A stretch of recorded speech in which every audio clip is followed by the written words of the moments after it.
السلام عليكم. الحمد لله التمازين آمنة، استلمنا مغر الدعم السريع وولا هاربين وغاداتهم قبضناهم، ودي عرباتهم ودي تناكرهم وده معسكرهم في الدمازين. Welcome to my views and news. Continuing our coverage of ongoing conflict in Sudan, we have several updates for you. This is third video in this series of videos. We'll try to keep you updated with. Firstly, what are the new claims being made by Sudanese armed forces SAF, led by Abdul Fattah al-Burhan, Sudanese military chief, and Hamdan Dagalo, the head of Rapid Support Force. The two talked to international media an hour ago. What are their claims, new claims? What is the international community saying? We have seen statements, a flurry of statements from European, African partners, UN, from Ethiopia. Getachew spoke, Abiy as well. And what is the overall situation? Can we say that Sudanese army is regaining lost strategic places? This initial blitzkrieg is being defended, and now SAF, Sudanese armed forces, are hitting back. Though situation is volatile, we'll try to sum up at the end of this video. Firstly, Burhan and Hamati talked to international news outlets, Sky News, Al Jazeera, etc. Both are making very tall, conflicting claims. Hamati says that he is speaking from outside the headquarters of Sudanese armed forces, that Burhan is under siege, that 90% of all main military sites are across Sudan are under the control of Rapid Support Force. Burhan has only one option but to surrender. But Burhan talked and he accused Hamati that Hamati-led forces attacked his residence on Saturday morning. Burhan's residence is inside general headquarters of a Sudanese army. I think it's in Khartoum. Now, both are accusing each other of starting this escalation. RSF says that Sudanese army tried to encircle Soba camp of RSF in Khartoum. That led to start of fighting. Burhan says that RSF tried to attack military chief's residence, general command headquarters of Sudanese army in Khartoum. That led to start of the confrontation. So both are accusing each other. Meanwhile, now we're seeing statements from international community.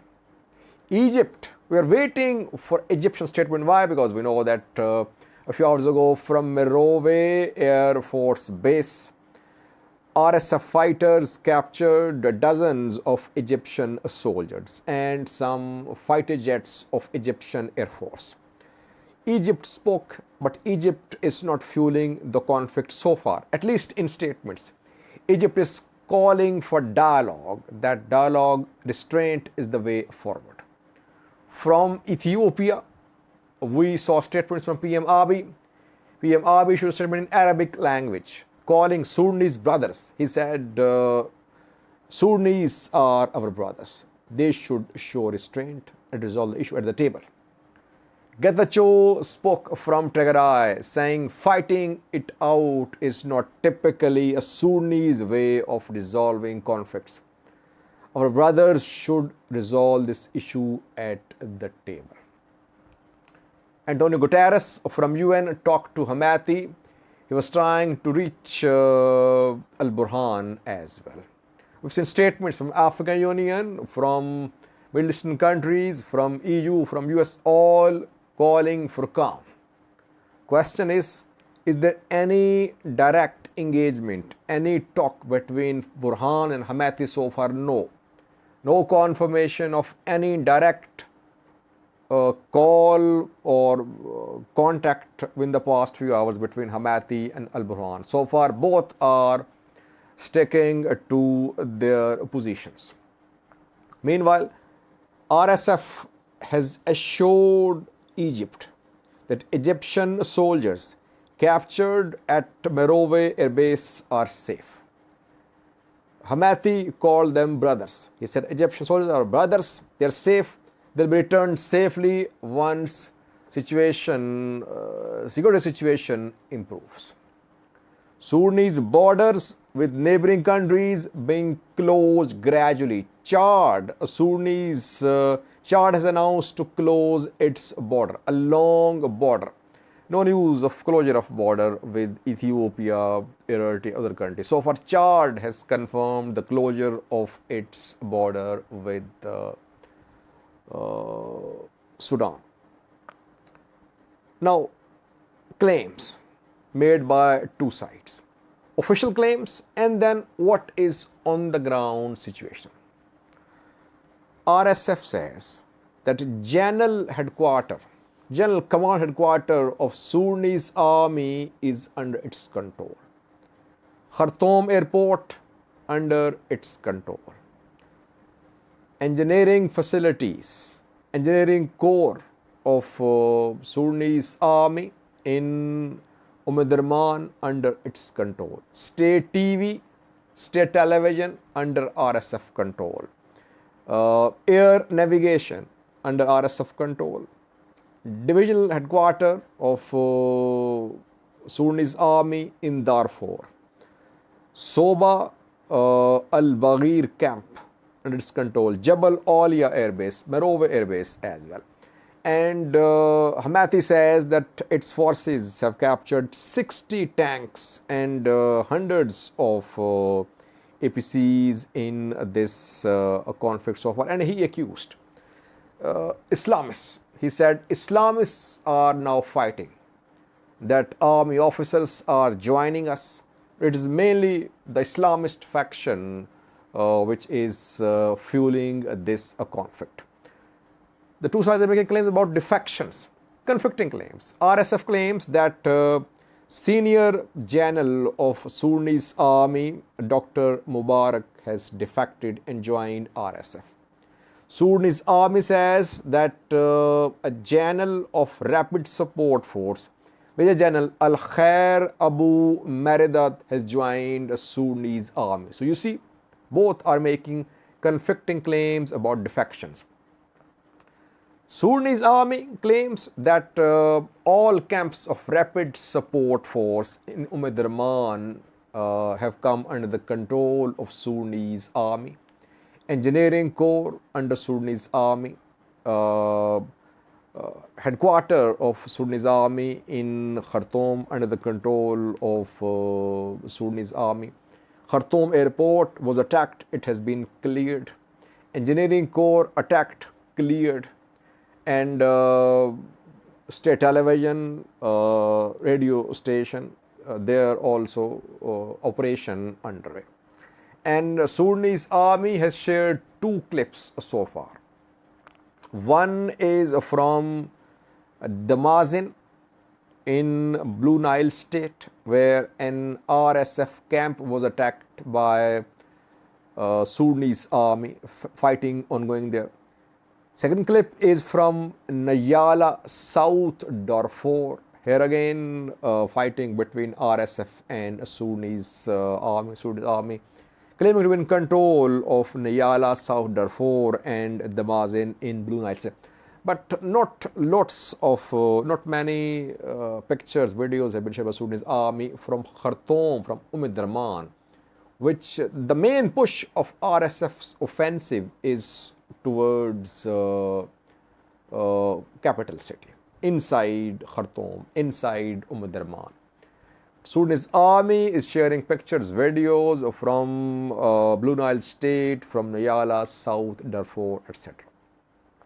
Now, let's sum up the overall situation. Around 20-hour long fighting so far, 25 deaths have been confirmed by Sudanese doctors and hospitals. Around 200 injured.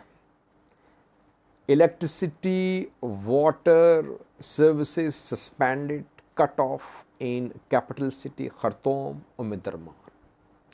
People taking shelters, airstrikes ongoing.